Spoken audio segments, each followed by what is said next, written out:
কোরআনের শত্রু আজকে যেমন আছে, আজ থেকে 1400 বছর পূর্বে কোরআনের শত্রু ছিল। বেঈমানেরা চেয়েছিল কোরআনকে মিটিয়ে দেব, নষ্ট করে দেব, কিন্তু তারা কোরআনকে মিটাতে পারেনি। আল্লাহর নবী সাল্লাল্লাহু আলাইহি ওয়াসাল্লামকে কতটা শত্রুতার মোকাবেলা করতে হয়েছে ইতিহাস থেকে আপনারা জানেন, হাদিস থেকে আপনারা জানেন। আপনাকে ছোট্ট একটা কথা বলে দিতে চাই, এই হ্যান্ডবিলটার মধ্যে ভারতবর্ষের প্রধানমন্ত্রী যিনি, তার নামটা লিখে দেন, মুখ্যমন্ত্রীর নাম লিখে দেন, সমস্ত এমপি এমএলএ এর নাম লিখে দেন, পৃথিবীর বড় বড় আলেম উলামার নাম লিখে দেন। লিখে দেওয়ার পরে ওই হ্যান্ডবিলটা এক জায়গায় মেরে দেন, দেখবেন পরিশেষে ও নর্দমায় পড়ে আছে, অথবা পায়ের তলায় আছে, অথবা কোনো জায়গায় ছিটকে আছে। এটাও কাগজ, এই কাগজের মধ্যে কোরআনুল কারীমের একটা পৃষ্ঠা ছাপিয়ে দেন, মুসলমানরা জীবন দেবে কিন্তু ওটা নর্দমায় পড়তে দেবে না। জোরে বলি নারায়ে তাকবীর। আজকে তাদের শুনে রাখা দরকার, জেনে রাখা দরকার, আল্লাহ তাআলা কোরআনের মধ্যে ঘোষণা করেছে, আজকে একটা কোরআনের হাফেজকে আপনি ডাকেন, এক্স-রের মধ্যে ভরে দেন, সিটি স্ক্যানের মধ্যে ভরে দেন, যত রকমের যন্ত্র আছে তার মধ্যে দিয়ে দেন, তার অন্তরের মধ্যে যে পবিত্র কোরআন খানা সংরক্ষণ আছে। আল্লাহ বলে ইন্না নাহনু নাযালনা যিকরা ওয়া ইন্না লাহু লাহাফিজুন। আল্লাহ বলে বান্দা আমি কোরআনকে নাযিল করলাম এবং কোরআনের হেফাজতের দায়িত্বখানা আমি নিয়ে নিলাম। কাজেই বেঈমানরা যতই চক্রান্ত চালাক না কেন কোরআনকে মিটিয়ে দেওয়ার, তারা সারা জীবন কেউ কোরআনকে মেটাতে পারবে না। আমি আল্লাহ কোরআনের জিম্মাদারি নিয়েছি, হেফাজতের দায়িত্ব নিয়েছি। বেঈমানের দল আবু জেহেল মনে মনে ভাবতে লাগলো, এ মুহাম্মদ প্রতিদিন নতুন নতুন কথা বলো, আজকে কি এমন নতুন কথা তোমার কাছে আছে? আল্লাহর নবী বললেন যে এই তো আল্লাহ তাআলা ঘোষণা করলেন, ক্বালু লা ইলাহা ইল্লাল্লাহ ফাহুয়া তুফলিহুন, কলেমা পড়বে যারা কামিয়াবে হবে তারা। আবু জেহেল বলল, মুহাম্মদের মতন পাগল পৃথিবীর বুকে আর একটাও নাই। তার কারণ আমাদের লাত মানাত উজ্জার ধর্মকে ছেড়ে দিয়ে মুহাম্মদ নিজের ধর্মকে প্রতিষ্ঠিত করার চক্রান্ত করছে, কাজেই ওর কথাই সঙ্গ দেওয়া যাবে না। আমার ভাইরা, মায়ার নবী, দয়ার নবী, রাহমাতাল লিল আলামিন, বিশ্ব নবী আমার পবিত্র কোরআনুল কারীম খানা তেলাওয়াত করে আল্লাহ পাক আল্লাহ তাআলা কোরআনুল কারীমের মধ্যে জানিয়ে দিলেন, ওয়া নুনাজ্জিলু মিনাল কুরআনি মা হুয়া শিফাউ ওয়া রাহমাতুন লিল মুমিনিন। এ পৃথিবীর মানুষেরা তোমরা শুনে নাও, আমি আল্লাহ তাআলা কোরআনকে নাজিল করলাম মুমিনের জন্য রোগময় শিফা করে, আরোগ্যময় করে। আমি আল্লাহ পবিত্র কোরআনুল কারীমকে দুনিয়ার জমিনে পাঠালাম। হতভাগা মুসলমান আমরা বুঝতে শিখলাম না। একদিন নয়, দুই দিন নয় রে বাবা, 23টা বছর ধরে আল্লাহর নবীর উপরে কোরআন খানা নাজিল হতে শুরু করে। হযরতে জিবরিল আমিন গারে হিরার ভিতরে সর্বপ্রথম আল্লাহর নবীকে ডেকে বলে, ইকরা বিসমি রাব্বিকাল্লাযী খলাক। আল্লাহর নবী বলে, জিবরিল আমি পড়তে জানি না, কেমন করে পড়বো আমাকে একবারের জন্য বলে দাও না। সোনার মানিকেরা, এমন করে হযরতে জিবরিল আলাইহিস সালাম আল্লাহর নবীকে যখন জোরে ধরলেন, নবী আমার পড়তে লাগলেন, ইকরা বিসমি রাব্বিকাল্লাযী খলাক, খলাকাল ইনসানা মিন আলাক। এ পৃথিবীর মানুষেরা তোমরা শুনে নাও, পড়ো তোমার প্রভুর নামে, যেই প্রভু তোমাকে তৈরি করেছে জমাট বাঁধা রক্ত থেকে। এ সোনার মানিকেরা, আল্লাহর নবী কাঁপতে কাঁপতে খাদিজার কাছে চলে গেলেন। খাদিজার কাছে যাওয়ার পরে বলে, খাদিজা আজকে নতুন কিছু বাক্য আমি শিখেছি, ইতিপূর্বে এই বাক্যগুলো একবারের জন্য আমি জানি না। আল্লাহর নবীর বাক্যগুলো শুনে হযরতে খাদিজা বলেন, নবী গো, তাওরাতের মধ্যে আমরা পড়েছি, আমরা অনুধাবন করেছি, আমরা পাদ্রীদের মুখে শুনেছি, অনেক কানাগুলার মুখে শুনেছি, শেষ জামানার পয়গম্বর যিনি হবে তার উপরে আল্লাহ পাকের ঐশী গ্রন্থখানা নাজিল হবে। নবী গো, নিশ্চয়ই আপনি আল্লাহ পাকের নবী। আমি খাদিজাই আপনার হাতে হাত দিয়ে কলেমা পড়তে চাই। জোরে বলা যায় না সুবহানাল্লাহ। জোরে বলে নারায়ে তাকবীর। বিশ্বনবী আমার সংগ্রাম একা শুরু করলেন। গোটে গোটে গোটে ভাই প্রিয় বন্ধু হযরতে আবু বকরের কাছে চলে গেলেন। আবু বকরের কাছে যাওয়ার পরে বলে, আবু বকর, এই রকম ঘটনাই আমার সঙ্গে ঘটেছে। হযরতে আবু বকর বলে, দোস্ত গো, নিশ্চয়ই আপনি হলেন আল্লাহ পাকের নবী, কাজে আমিও আপনার ওই ধর্মখানা গ্রহণ করতে চাই। ওই মক্কার বেঈমানের দলেরা তাদের মাথার ভিতরে বিভিন্ন রকমের চক্রান্ত খানা আসতে শুরু করে। বলে মুহাম্মদ নতুন ধর্ম প্রচার করেছে, ছলে বলে কৌশলে মুহাম্মদকে মারতে হবে। সোনার মানিকেরা, তরুণ যুবকেরা, আল্লাহর নবীর উপর কোরআন খানা নাজিল হয়। নবী আমার মধুর সুরে কোরআন খানা পড়তে শুরু করে। বাস্তব একটা ঘটনা আপনাদেরকে শোনাই। পৃথিবীর জমিনে একটা ইন্টারন্যাশনাল কম্পিটিশন হলো, যেখানে গীতা পড়া হলো, রামায়ণ পড়া হলো, জান্তাবাস্তা পড়া হলো, বাইবেল পড়া হলো, বিভিন্ন ধরনের ধর্মগ্রন্থগুলা ওই কম্পিটিশনের মধ্যে পড়া হলো রে বাবা। ওই কম্পিটিশনের মধ্যে পবিত্র কোরআনুল কারীমের সূরাতুর রহমানটাও পড়া হলো। সূরা রহমান পড়বে যিনি, বিশ্ববিখ্যাত কারি আবুল বাসিত তিনি। এত সুন্দর কণ্ঠের ধ্বনি খানা আমার আল্লাহ দিয়েছে, এত সুন্দর কণ্ঠের ভয়েস খানা আমার আল্লাহ দিয়েছে। আবুল বাসিত যখন কোরআন পড়ে, মানুষের চোখ দিয়ে যেন টস টস করে পানিগুলা বের হয়ে যায়। সোনার মানিকেরা, আজকে কানি আবুল বাসিতের কোরআন শুনে যদি মানুষের চোখ দিয়ে পানিগুলা বের হয়ে যায়, যার উপরে কোরআন খানা নাজিল হয়, ওই মানুষটা যখন কোরআন পড়ে না জানি কতই মধুর লাগে। জোরে বলা যায় না সুবহানাল্লাহ। জোরে বলে নারায়ে তাকবীর। কলিজার টুকরা আমার ভাইরা, বেঈমান আবু জেহেলের দলেরা, উতবা সাইবার দলেরা, আবু লাহাবের দলেরা মনে মনে একটা চক্রান্ত করতে শুরু করলো। মুহাম্মদের কোরআন খানায় আমরা শুনতে যাব না। যদি আমরা মুহাম্মদের কোরআন খানা শুনতে যাই, তাহলে মক্কার জমিনে আমাদের কোনো মান সম্মান থাকবে না। কাজী মুহাম্মদের কোরআনটা শোনা যাবে না। আমার আব্বা জানের আগু তারা আস্তে আস্তে আস্তে আস্তে কোরআন শোনা বন্ধ করে দিতে চায়। হাতের সঙ্গে হাত খানা মিলাবে, বায়াত খানা গ্রহণ করবে। এমত অবস্থাতে আবু জেহেল বলে, আমি হলাম মক্কার লিডার, আমার হাতে হাত দিয়ে বায়াত খানা গ্রহণ কর। তারা হাতে হাত দিয়ে বায়াত খানা গ্রহণ করে নিল। উতবা বায়াত গ্রহণ করলো, সাইবা বায়াত গ্রহণ করলো। সমস্ত মক্কার বেঈমান লিডার গুলা আবু জেহেলের হাতে হাত দিয়ে বায়াত খানা গ্রহণ করলো। প্রতিশ্রুতি দিল, বলো কাল থেকে আমরা আর কোরআন শুনতে যাব না।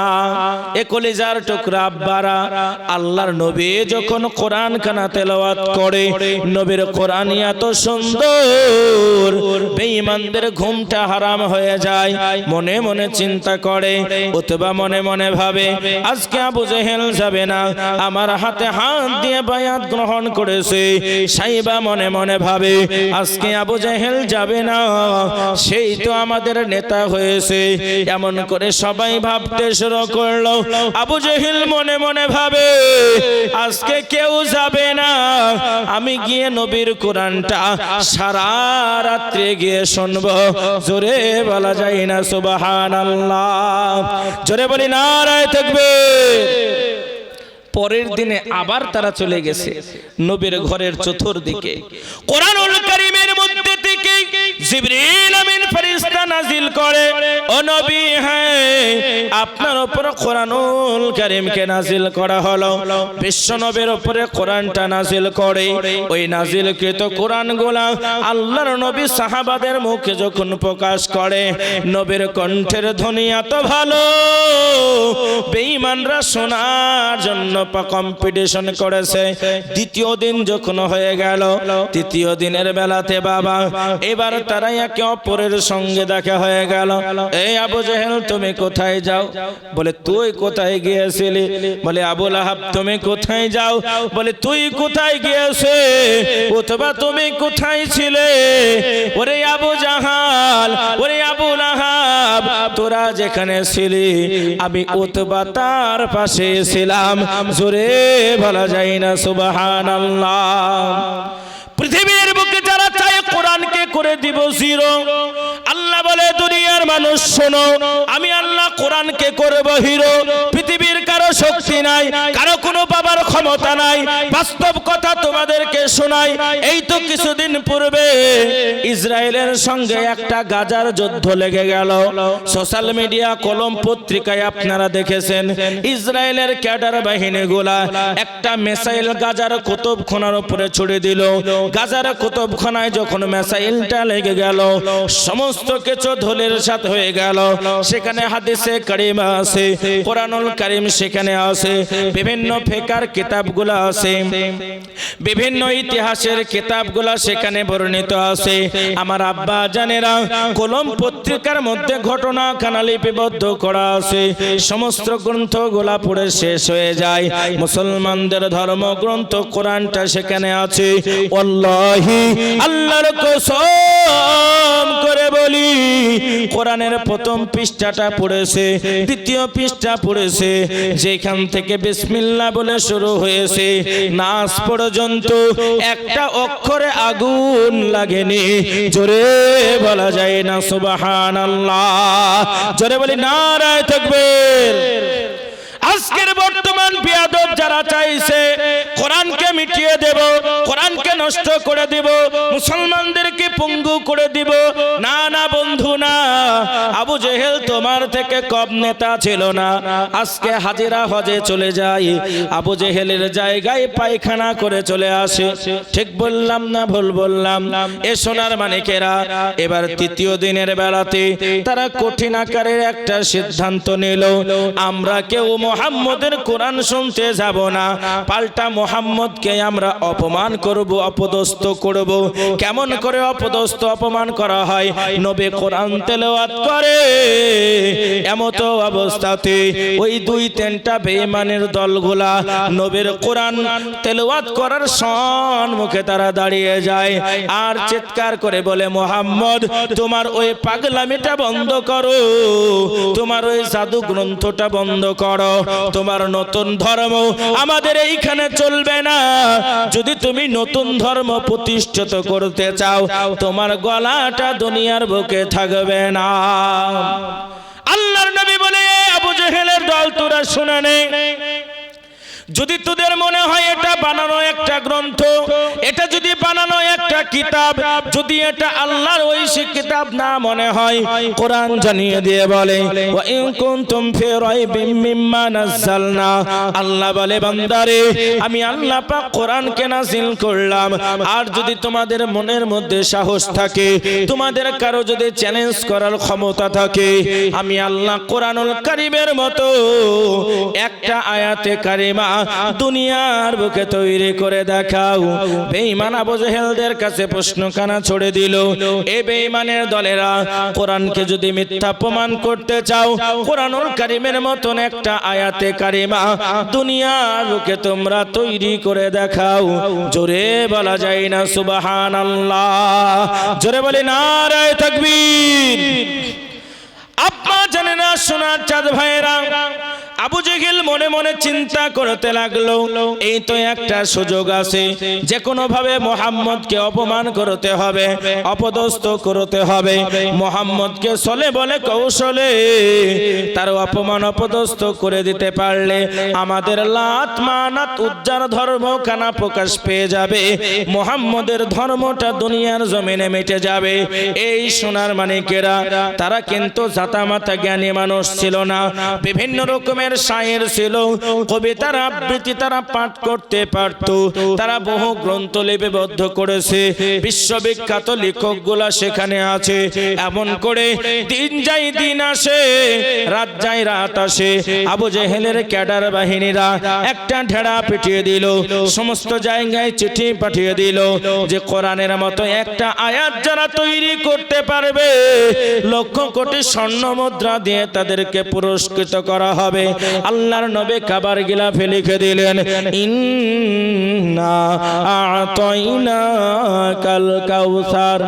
আল্লাহর নবী কাবার গিলাফে আয়াতে কারিমা খানা টাঙিয়ে দিলে সবাই এসে চলে আসে, সবাই আসে, আর কাবার গিলাফের চত্বরটা ধরে ধরে নিশ্চয় নিশ্চয় পরবর্তী অ্যানসার কখন আসবে। দিন আসে দিন যায়, রাত আসে রাত যায়, এমন করে যখন বাবা কয়েকদিন অতিবাহিত হয়ে যায়, কয়েক মাস অতিবাহিত হয়ে যায়, এই আয়াতের মতন দ্বিতীয় কোন বাক্য শব্দ তারা খুঁজে পায় না। জোরে বলা যায় না সুবহানাল্লাহ, জোরে বলি নারায়ে তাকবীর। পৃথিবীর বুকে কোরআন হলো হিরো, তাই আমি আপনাদেরকে বলতে চাই বনে শোনা, তৃতীয় দিন চতুর্থ দিন যখন পার হয়ে গেল, কাবার গিলাফের উপরে কয়েকটা আয়াতের নিশানি যেন টাঙ্গিয়ে দেওয়া হলো। আবু জেহেলের দলেরা যখন যায়, স্পষ্ট আকারে লেখা আছে, এটা কোনো মানব জাতির রচিত কিতাব নয়, এটা হলো মহান সত্তা আল্লাহ পাকের ঐশী আসমানি গ্রন্থখানা। এইবার লোকেরা জিজ্ঞেস করলো, ও আবু জেহেলের দলেরা তোমরা শোনো, মক্কার কাবার গিলাফে অ্যানসারটা যখন চলে এসেছে, বলো বলো কি লেখাখানা আছে? আবু জেহেলের দল বল বাহিনী বলল, না না না, যাও তোমরা গিয়ে দেখে নাও, তোমরা তো সেখানে দেখতে পাবে মানুষেরা আসে, সেখানে লেখা আছে এটা কোনো মানব জাতির রচিত কিতাব নয়, এটা হলো মহান আল্লাহ পাকের ঐশী গ্রন্থখানা। জোরে বলা যায় না সুবহানাল্লাহ, জোরে বলি নারায়ে তাকবীর। আব্বা জানেরা, সোনার চাঁদ ভাইরা, দিন আসে দিন যায়, বেঈমান আবু জেহেল মনে মনে ভাবলো এমন করে মুহাম্মদকে জব্দ করা যাবে না, মুহাম্মদকে দুনিয়ার জমিন থেকে নষ্ট করে দিতে হবে। অত্যাচার শুরু হয়ে গেল। বাস্তব একটা কথা আপনাদেরকে জানাতে চাই, অত্যাচারের কি আপনি দেখেছেন? এই তো গাজার জমিনে ছোট্ট একটা বাচ্চা যার নাম হলো আব্দুল্লাহ, 7 বছর বয়স, 10 পারা কোরআনের হাফেজ হয়েছে। আব্দুল্লাহর বুকের উপরে বেঈমানের ক্যাডাররা একটা গুলি ধরেছে, একটা রাইফেল ধরেছে। এবার বলে, আব্দুল্লাহ বল বল বল, ইহুদিবাদী জিন্দাবাদ। আব্দুল্লাহ তখন বলেছিল, বক্ষে মোর কোরআন আছে, কাউকে করি না ভয়, মাথায় আমি বেঁধেছি কাফন, এটাই আমার পরিচয়। জোরে বলা যায় না সুবহানাল্লাহ।